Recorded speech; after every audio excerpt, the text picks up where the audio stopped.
onye bụ na ndị ndosara ya onye bụ na ndị ndosara ebe a m dosara na beans here dosa bread ka onye buru ya ka ọ dabara ọnụ ya na ka onye buru ndị nwaanyị ana m alaik ụdịrị egwuregwu ahụ onye buru na ndị ndosara ebe a ajụjụ ị na-ajụ m ịnya m nne gị ka ndese gị kenye na-agwa m ifuru wichi brọda ka brọda ga-abịa ya bụrụ ndị zụtụrụ eribe m ndị gasị na ịhụrụ wichi ka brọda ịhụrụ ọkwụ na-eburuzi nri kenye na-agwa dị m sef n'ụzọ asị zụtụrụ eribe m nna akọrọ achọghị m ime onye ọwụ sef onye ọwụ ahụ ya pụta oge n'izi m ga-akụwa ya isi wụta bọtụla kenye ọ na-ekwuru ekwu sef ga na-asị m na mmadụ ya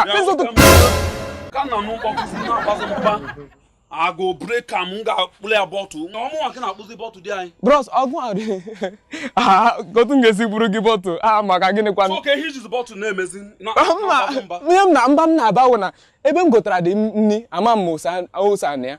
Amakwanụ mma nnu ọ tụrụ dị nni. Emere nji. Bottle a ka ụdịrị mmanya na-aṅụ ka m gotere gị were step ọda. Mba mụ nwa na-ajụ ụdị mmanya ma nwoke m kpasa. M gotere gị star. Bottle iji n'aka ọ bottle star ka ọ bottle gold akiji.